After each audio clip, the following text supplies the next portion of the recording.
Hi guys, in this video I'm going to be looking at these werewolf type models from Tehnolog. Gruffy Crow.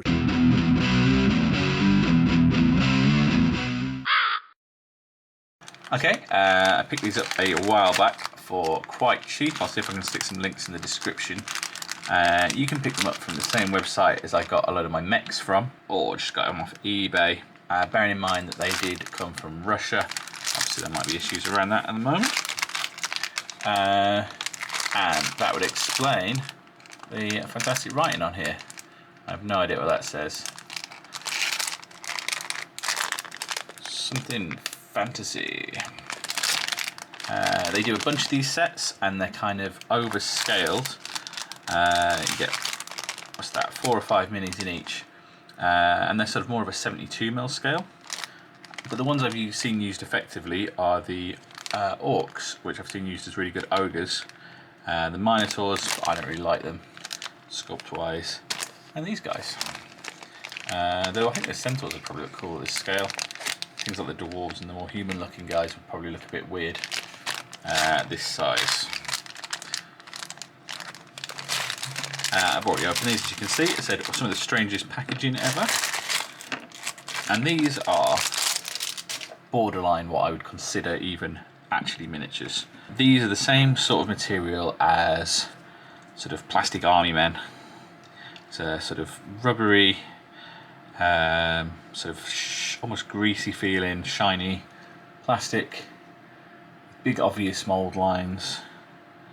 Yeah, these are just sort of, to a certain extent, they're just almost like kids' toys.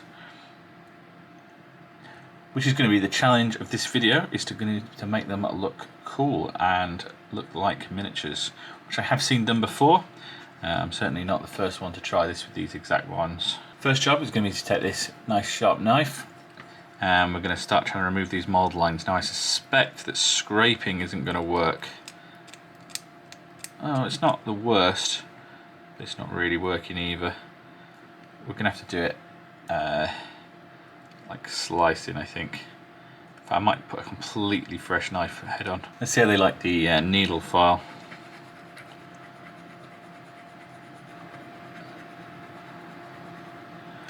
As you can see, that's not really working. It's just sort of making them furry. Same with the emery board. So any kind of abrasion like that's not really going to work. That's better. So it's taken basically a fresh knife blade. See how the scraping goes with the... No, still no luck there. So this cleanup is going to be very slow.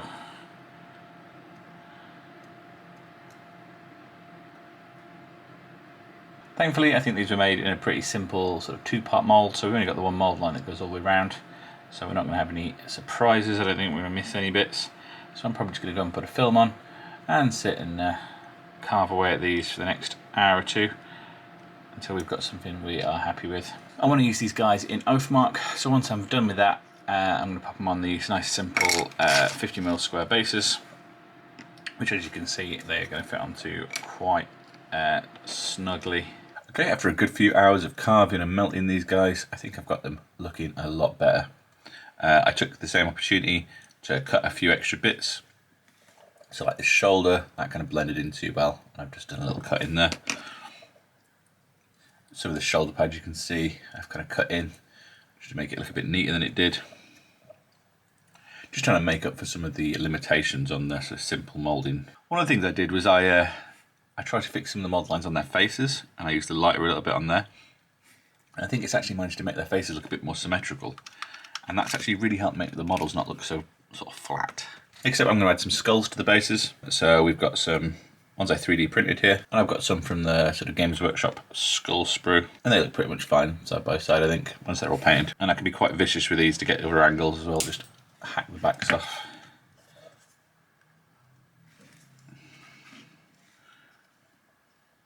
My wolf boys have been based, bit of sand on there, and we have sprayed them with some Halford's Grey primer, and they look a lot better, sort of matte. It took a long time to clean these guys up, and the primer is only sort of bright, sort of missing imperfections, some of which I might be able to fix some of which I'm hoping the paint will fix. But they are looking significantly better and a little bit more like actual miniatures now. So I think I'm going to do these in a mostly grey. So I'm going to do their, sometimes I'm tempted with werewolves to do their sort of skin and their fur in different colours. But I'm going to do these the same colour all over basically. So I'll probably start with, no, not that grey. Probably start with this storm vermin fur, which is sort of a browny grey. And I'll work that up through some lighter greys. And as ever, we'll start with a nice big fluffy makeup brush to really lay this first coat down. Okay, so that is the storm vermin down, and then with a 50-50 of this Celestia grey. I think I've changed my mind. I'm going to do slightly different colours on the skin and the fur, I think. I've got some of this pallid witch flesh here. I'm going to mix a bit of this in and do the skin again, I think. There we go, something a bit like that. Might be a bit extreme, but I quite like it. I'm going to use this quite high contrast as well, just to sort of really try and exaggerate some of the details. Okay, so we're going to leave the flesh there. Might be too bright. And then I'm going to do the fur even brighter, I think. Now, one thing that I'm spotting now more that I didn't spot when I was removing the mould lines is these little plug marks where it would have been attached to the injection moulding. I'm not sure what I could have even done about those. A little bit of green stuff, I guess. Okay, no, I think we might be able to pull this off. We'll keep going. Okay, I think I got away with that. We've got a nice sort of two-tone going on. I'll say this a bunch more times in this video, but I am just giving these guys a quick paint job just to get them on the table and beef up my sort of little undead army that I'm working on. You could spend a lot more time on these guys probably and make them look better than I'm going to manage, but I'm just trying to sort of show the possibilities you could do with these minis. I'm going to do all the metal sections now in this Iron Warriors. So I've got a bunch more colours on these guys. I went around with the bone colour on the teeth and some of the claws and stuff. We've got some leather on the sort of leathery parts, and we've got some of this dark metal on the metal parts. So it is a wash o'clock. So we're going to go with the classic combo of some Earthshade on the brown bits and some Null Oil on the metal. I might sneak some Null Oil in some other places as well. So just sort of round these armpits and just a little bit onto there, just to add some shadow. Okay, that's the black wash on, and I'm actually pretty happy with it. This is actually my favourite one, mostly just because I got to sort of highlight his muscles so much, I think. And there's the brown on. Just shading up some of these bits of leather and picking out these teeth as well. Because the eye holes in these are a bit sort of undefined, I'm going to have trouble making them sort of stand out. So I'm just going to throw a bit of black wash in there, remove a bunch of it, kind of use it like eyeliner.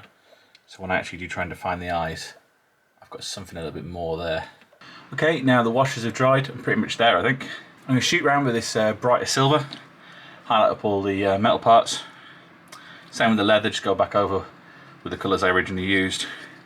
Maybe put all these studs in. And yeah, just a final round of highlights really. Okay, I'm going to call them done. So as I said, I touched up all the colours and the basics. I just threw some extra highlights on the leather, did some gold around here and washed that. And sort of sharpened up the teeth with a bit of the paler white. I even went in and painted in some eyeballs here and there where I could. And I think these guys have kind of come out alright. I could have almost definitely given them a bit of a better job, but honestly I think the main limit was the models here. Certain little bits are sort of quite detailed, and from certain angles I quite like these guys, but on the whole they are just a bit crap. At certain angles they're kind of cool, but overall they are, yeah, not great minis. And honestly, if you wanted something really cheap, so I'll throw some links down where you can get these guys, but I'd probably spend a bit more money and have something printed, or get the ones from TT Combat or something. Possibly even these ones I hate from Mantic are even a little bit nicer, depending on the look you want to go for. But they are painted now and they'll be functional in my undead list, and I'll have to see how they play. And that's all for this video. Please let me know what you thought down in the comments. Maybe subscribe for more.